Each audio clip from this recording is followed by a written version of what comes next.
இன்னைக்கு வீடியோவில் வந்து பார்த்தீங்கன்னா ஆக்சிஸ் பேங்க்கில் இன்னைக்கு ரேஞ்சில் உங்களுக்கு ஒரு life time free credit card வந்து அப்ளை பண்ணணும் அப்படின்னு நினச்சிங்கன்னா ஸோ நீங்கள் வந்து சூஸ் பண்ண வேண்டிய கிரெடிட் கார்டு வந்து பார்த்தீங்கன்னா ஆக்சிஸ் பேங்கோட நியோ கிரெடிட் கார்டு மட்டும்தான் இப்போதைக்கு உங்களுக்கு லைஃப் டைம் ஃப்ரீ ஆஃபர் வந்து கொடுத்துருக்காங்க. இதுக்கு முன்னாடி வரைக்கும் வந்து பார்த்தீங்கன்னா ஆக்சிஸ் பேங்கோட ஏசிஇ கிரெடிட் கார்டு அதுக்கப்புறம் மைசூன் கிரெடிட் கார்டுலாம் உங்களுக்கு லைஃப் டைம் ஃப்ரீ ஆஃபர் வந்து கொடுத்துருந்தாங்க. ஸோ அந்த டைமில் நம்ம வந்து வீடியோ மேக் பண்ணியிருந்தோம், நிறைய பேர் அப்ளை பண்ணியிருந்தீங்க.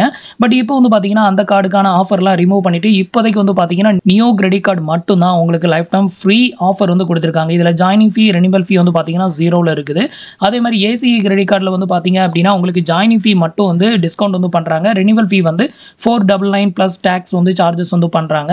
அதே மாதிரி மைசூன் கிரெடிட் கார்டு வந்து பார்த்தீங்கன்னா இதுக்கு முன்னாடி லைஃப் டைம் ஃப்ரீயாக இருந்தது. இப்போ வந்து ஜாயினிங் ஃபீ ரெனிவல் ஃபீ ரெண்டுமே வந்து இதில் வந்து சார்ஜபிள் வந்து பண்ணுறாங்க. இது தவிர இன்னும் நிறைய கிரெடிட் கார்டு இதில் வந்து நமக்கு ஆஃபர் வந்து காமிக்கிறாங்க. பட் எல்லா கிரெடிட் கார்டுக்குமே வந்து பார்த்தீங்கன்னா ஜாயினிங் ஃபீ அண்ட் ரெனிவல் ஃபீ வந்து சார்ஜபிள் வந்து பண்ணுறாங்க. ஸோ இன்னைக்கு ரேஞ்சில் நீங்கள் வந்து ஆக்சிஸ் பேங்க்கில் ஒரு life time free credit card வந்து வாங்கணும் அப்படின்னு நினச்சிங்கன்னா நீங்கள் சூஸ் பண்ண வேண்டிய கிரெடிட் கார்டு வந்து பார்த்தீங்கன்னா ஆக்சிஸ் பேங்கோட நியோ கிரெடிட் கார்டு தான் நீங்கள் வந்து சூஸ் பண்ணணும். இன்னைக்கு வீடியோவில் இதுக்கு எப்படி அப்ளை பண்ணுறது அப்படிங்கிற ஃபுல் ப்ராசஸ் டீட்டெயிலை ஸ்டெப் பை ஸ்டெப் வந்து பார்க்கலாம். அதுக்கு முன்னாடி நீங்கள் இது மாதிரி credit card offer loan offer பற்றின டீட்டெயில் தெரிஞ்சுக்க மறக்காம நம்மளோட சேனலுக்கு சப்ஸ்கிரைப் பண்ணிக்கோங்க. கூடவே வர்ற பெல் ஐகான்ஸில் ஆல் அப்படிங்கிறத கிளிக் பண்ணி வச்சிட்டீங்க அப்படின்னா நம்ம சேனலில் வரக்கூடிய எல்லா வீடியோஸையும் மிஸ் பண்ணாமல் பார்க்கலாம். ஸோ ஃபஸ்ட்டு வந்து பார்த்தீங்கன்னா இந்த கார்டுக்கு அப்ளை பண்ணுறதுக்கான லிங்க் வந்து கீழே இருக்க டிஸ்கிரிப்ஷனில் கொடுத்துருக்கேன். அந்த லிங்கை கிளிக் பண்ணிங்கன்னா டேரெக்டாக உங்களுக்கு இந்த மாதிரி வெப்சைட் வந்து ஓப்பன் ஆகும். ஸோ ஃபஸ்ட்டு வந்து பார்த்தீங்க அப்படின்னா உங்களுக்கு ஆக்சிஸ் பேங்க்கில் ஏதாவது அக்கௌண்ட் ஆல்ரெடி வந்து இருக்குதா அப்படின்னு வந்து கேட்டிருப்பாங்க. அதான் ஆல்ரெடி நீங்கள் வந்து ஆக்சிஸ் பேங்கோட எக்ஸிட்டிங் கஸ்டமர் அப்படின்னு வந்து கேட்டிருப்பாங்க. ஸோ உங்களுக்கு அக்கௌண்ட் இருந்ததுன்னா எஸ் கொடுங்க, இல்லைனா நோ அப்படிங்கிறத கிளிக் பண்ணிக்கோங்க. இதுக்கு அடுத்தது வந்து பார்த்தீங்கன்னா உங்களுக்கு இன்டர்ஃபேஸ் இப்படி தான் ஓப்பன் ஆகும். இதில் வந்து பார்த்தீங்கன்னா உங்களோட mobile number, PAN card number, PIN, இதில் உங்களோட கரண்ட் அட்ரஸோட பின்கோடு, ஒரு ஆனுவலுக்கு அதிகபட்சமாக உங்களுக்கு எவ்வளோ வருமானம் வருமோ அந்த அமௌண்ட்டை இங்கே என்ட்ரு பண்ணிவிட்டு இதில் கொடுத்துருக்க இந்த கேப்சாவையும் இங்கே என்ட்ரு பண்ணி நெக்ஸ்ட் வந்து கொடுத்துக்கோங்க. அடுத்தது வந்து பார்த்தீங்கன்னா உங்களுக்கு இன்டர்ஃபேஸ் வந்து இப்படி தான் ஓப்பன் ஆகும். இதில் வந்து பார்த்தீங்கன்னா கார்டு செலெக்ஷன் அப்படிங்கிற இந்த ஸ்டேஜுக்கு வந்து வந்துடும். இதில் வந்து பார்த்தீங்கன்னா மோஸ்ட் ஆஃப் ஆல் ஆக்சிஸ் பேங்க்கில் உள்ள எல்லா கிரெடிட் கார்டுமே ஷோ பண்ணுவாங்க. ஸோ இதில் உங்களுக்கு எந்த கிரெடிட் கார்டுக்கு வந்து இன்ட்ரெஸ்டட் இருக்கோ அந்த கிரெடிட் கார்டை நீங்கள் சூஸ் பண்ணணும். ஸோ இன்னைக்கு ரேஞ்சில் நம்ம வந்து ஒரு life time free credit card வந்து சூஸ் பண்ணணும் அப்படின்னா நம்ம ஆக்சிஸ் பேங்கோட நியோ கார்டு தான் சூஸ் பண்ணணும். இப்போ எனக்கு வந்து பார்த்தீங்கன்னா ஃப்ரீ கிரெடிட் கார்டு தான் வந்து வாங்கணும். அதனால வந்து பார்த்தீங்கன்னா நான் நியோ கிரெடிட் கார்டில் ரூபாய் டைப் எனக்கு வந்து வேணும். அதனால நான் ரூபாய் டைப்பை செலக்ட் பண்ணிவிட்டு இப்போ நியோ கிரெடிட் கார்டை செலக்ட் பண்ணிக்கிறேன். உங்களுக்கு வந்து மாஸ்டர் கார்டு வேணுமா, விசா கார்டு வேணுமா, இல்லை ரூபாய் கார்டு வேணுமா, அதில் செலக்ட் பண்ணிவிட்டு அதில் வந்து எந்த கிரெடிட் கார்டு ஆஃபர் வந்து பண்ணுறாங்க அப்படின்னு பாருங்கள். இப்போ எக்ஸாம்பிளுக்கு நம்ம நியோ கிரெடிட் கார்டு தான் சூஸ் பண்ண போகிறோம் அப்படின்னா இதில் உங்களுக்கு எந்த நெட்வொர்க் வேணும் அப்படிங்கிறத மேலே சூஸ் பண்ணிக்கோங்க. இப்போ ரூபாயில் சூஸ் பண்ணிவிட்டு கீழே வந்து நீங்கள் அந்த கார்டை செலக்ட் பண்ணிங்கன்னா உங்களுக்கு ரூபாய் கார்டு வந்து அப்ளை ஆகும். விசாவை செலக்ட் பண்ணிவிட்டு இந்த கார்டை சூஸ் பண்ணிங்கன்னா உங்களுக்கு விசா கார்டுக்கு அப்ளை ஆகும். மாஸ்டர் கார்டை சூஸ் பண்ணிவிட்டு கீழே வந்து கார்டு செலெக்ஷனில் கார்டை செலக்ட் பண்ணால் உங்களுக்கு மாஸ்டர் கார்டு செலக்டட் ஆகும். இப்போ நான் ரூபாய் கார்டில் செலக்ட் பண்ணிவிட்டு இப்போ வந்து நெக்ஸ்ட் அப்படிங்கிறத வந்து கிளிக் பண்ணுறேன். இப்போ உங்களோட மொபைல் நம்பருக்கு ஒரு ஒன் டைம் பாஸ்வேர்ட் சென்ட் பண்ணுவாங்க. அதை வந்து இங்கே என்ட்ரு பண்ணிக்கோங்க. இப்போ வந்து பார்த்தீங்கன்னா நம்மளுக்கான ஓடிபி என்ட்ரு பண்ணியாச்சு. அடுத்தது கீழே ஒரு டேர்ம்ஸ் அண்ட் கண்டிஷன் ஒன்று கொடுத்துருக்காங்க. அதை வந்து டிக் பண்ணி விட்டுக்கோங்க. உங்களுக்கு இது மாதிரி ஒரு டேர்ம்ஸ் அண்ட் கண்டிஷன் பாப்பப் ஆகும். இதில் வந்து ஐ அக்ரி அப்படிங்கிறத கிளிக் பண்ணிடுங்க. இப்போ வந்து பார்த்தீங்க அப்படின்னா சப்மிட் அப்படிங்கிற ஆப்ஷனை வந்து கிளிக் பண்ணிடுங்க. அடுத்தது உங்களுக்கு இன்டர்ஃபேஸ் வந்து இப்படி தான் ஓப்பன் ஆகும். இதில் வந்து பார்த்தீங்கன்னா உங்களோட பேன் கார்டில் இருக்கிற மாதிரி உங்களோட நேம், அடுத்தது இதில் உங்களோட டேட் ஆஃப் பர்த், இது வந்து பேன் கார்டில் இருக்கிற மாதிரி என்ட்ரு பண்ணிக்கோங்க. இப்போ வந்து பார்த்தீங்கன்னா நேம் வந்து என்ட்ரு பண்ணிட்டேன். அடுத்தது வந்து பார்த்தீங்கன்னா டைட்டிலில் வந்து பார்த்தீங்கன்னா இதில் மிஸ்டரா மிஸ்ஸஸா அப்படின்னு கேட்கும். அதை வந்து செலக்ட் பண்ணிக்கோங்க. இதை செலக்ட் பண்ணதும் உங்களோட ஜெண்டர் ஆட்டோமேட்டிக்காக எடுத்துக்கும். அடுத்தது உங்களோட மதர் நேம் வித் இனிஷியலோட என்ட்ரு பண்ணிக்கோங்க. அடுத்தது உங்களோட ஃபாதர் நேம் வித் இனிஷியலோட என்ட்ரு பண்ணிவிட்டு மேரிட்டல் ஸ்டேட்டஸ் நீங்கள் சிங்கிளா இல்லை மேரிட் அதை செலக்ட் பண்ணிக்கோங்க. அதுக்கு அடுத்தது வந்து பார்த்தீங்கன்னா அட்ரஸ் டீட்டெயிலை ஃபில் பண்ணணும். ஃபர்ஸ்ட் வந்து பார்த்தீங்கன்னா என்டர் ரெசிடென்ட் அட்ரஸ் அப்படின்னு இருக்குல்ல, இந்த ஆப்ஷனை கிளிக் பண்ணிவிட்டு இந்த இடத்துல உங்களோட கரண்ட் அட்ரஸ் டீட்டெயில் எல்லாத்தையுமே வந்து என்ட்ரு பண்ணிவிட்டு அப்டேட் வந்து கொடுத்துக்கோங்க.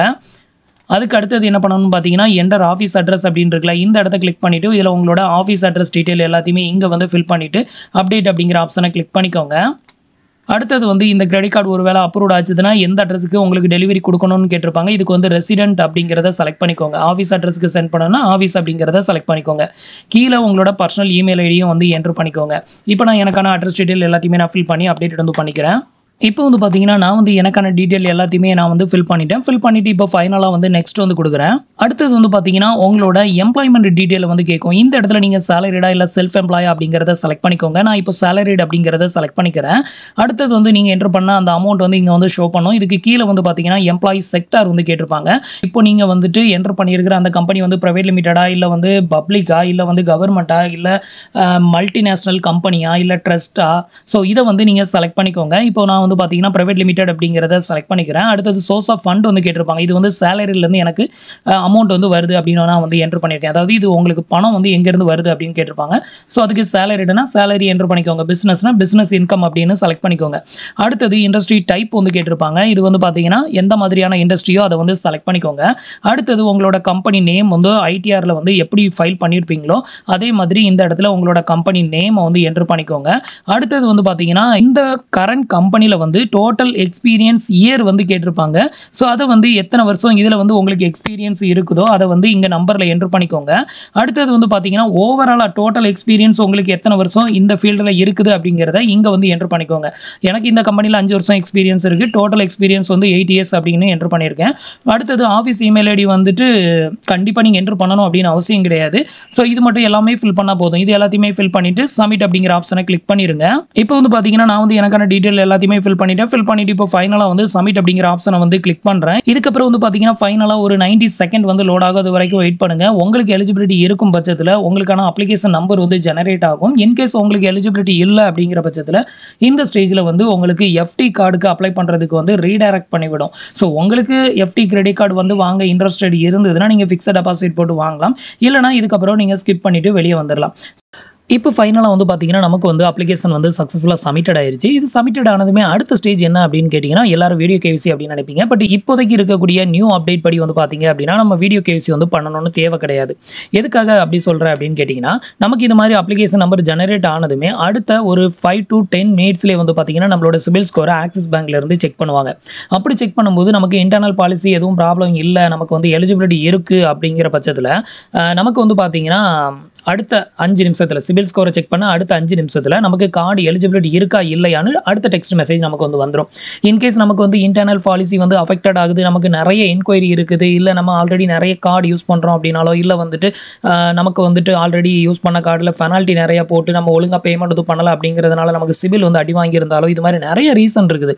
அதில் ஏதாவது ஒரு ரீசன்னால நமக்கு வந்து கார்டு வந்து ரிஜெக்டட் ஆகுதுன்னு வைங்களேன், நமக்கு எலிஜிபிலிட்டி இல்லை அப்படின்னா ஸோ அதுலேயே unable to offer for you அப்படின்னு சொல்லி உங்களுக்கு டெக்ஸ்ட் மெசேஜ் வந்து வந்துடும். உங்களோட சிபிலை செக் பண்ண அடுத்த 5 நிமிஷத்தில் அந்த மெசேஜ் வந்து வரும். உங்களுக்கு எலிஜிபிலிட்டி இருக்கும் பட்சத்தில் அதுக்கு அடுத்தது வீடியோ கேவிசி வந்து பண்ண சொல்லுவாங்க. ஸோ அதுக்கப்புறமா நீங்கள் வீடியோ கேவிசி வந்து பண்ணால் போதும். இன்கேஸ் உங்களுக்கு அந்த ஸ்டேஜில் ரிஜெக்டட் ஆயிருச்சு அப்படின்னா நீங்கள் வீடியோ கேவிசி வந்து பண்ணணும் அப்படின்னு அவசியம் கிடையாது. தேவையில்லாமல் வீடியோ கேவிசி வந்து பண்ணி அதுக்கப்புறம் வந்துட்டு அவங்க 3 நாள் 4 நாள் கழிச்சு தான் நமக்கு ஸ்டேட்டஸ் அப்டேட் வந்து பண்ணுவாங்க. இது வந்து ஓல்டு மெத்தட் வந்து அப்படி இருந்தது. பட் இப்போ ரீசெண்டாக நான் வந்து லாஸ்ட் 2 மந்த் நான் ட்ரை பண்ணும்போது வந்து பார்த்தீங்கன்னா எனக்கு வீடியோ கேவிசியில் வந்து பண்ண சொல்லி கேட்கல. ஸோ இந்த கார்டு நம்ம அப்ளை பண்ணுறோம் அப்படின்னா அடுத்த 5 நிமிஷத்தில் நமக்கு ரிசல்ட் வந்துடும். ஸோ அதுக்கப்புறம் நமக்கு எலிஜிபிலிட்டி இருந்ததுன்னா நம்ம வீடியோ கேவிசி வந்து பண்ணி ப்ராசஸ் வந்து பண்ணலாம். அதுக்கப்புறம் கூட உங்களுக்கு வந்துட்டு எலிஜிபிலிட்டி இருந்ததுன்னா கண்டிப்பாக உங்களுக்கு கார்டு வந்து ரிசீவ் ஆகும் அப்படின்னு வந்து எதிர்பார்க்கலாம். அதனால இதுக்கு வந்து வீடியோ கேவிசி பண்ணணும் அப்படின்னு அவசியம் கிடையாது. இன்கேஸ் உங்களுக்கு வீடியோ கேவிசி வந்து பண்ண தெரியல அப்படின்னா கூட நீங்கள் பண்ணணும்னு அவசியம் கிடையாது. அப்படியே விட்டுட்டிங்கன்னா உங்களுக்கு எக்ஸிக்யூட்டிவ் டேரெக்டாக உங்களோட வீட்டு அட்ரஸ்க்கு வந்து ஃபிசிக்கல் கேவிசி வந்து பண்ணிட்டு போவாங்க. ஸோ அது மூலமாக நீங்கள் பண்ணிக்கலாம். வீடியோ கேவிசி இதில் 2 லாங்குவேஜ் தான். ஒன்றில் வந்து ஹிந்தி இல்லை இங்கிலீஷ் 2 லாங்குவேஜில் ஏதாவது ஒன்று கண்டிப்பாக தெரிஞ்சே ஆகணும். அது தெரிஞ்சால் தான் நம்ம வந்து பண்ண முடியும். அந்த மாதிரி தான் இருக்கும்.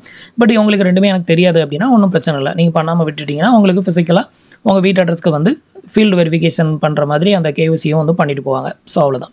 ஸோ இதில் தான் வந்து பார்த்தீங்க அப்படின்னா ஆக்சிஸ் பேங்கோட நியோ கிரெடிட் கார்டு அப்ளை பண்ணுறதுக்கான ப்ரொசீஜர். இதில் எந்த ஒரு இன்கம் ப்ரூஃப்லாம் வந்து கேட்க மாட்டாங்க. பட் உங்களுக்கு எலிஜிபிலிட்டி இருக்கும் பட்சத்தில் கார்டு அப்ரூவல் ஆகும் அப்படின்னு எதிர்பார்க்கலாம். இன்கேஸ் உங்களுக்கு நிறைய கார்டு ஆல்ரெடி நீங்கள் வச்சுருக்கீங்க அப்படின்னா உங்களுக்கு ரிஜெக்டடும் ஆகலாம்.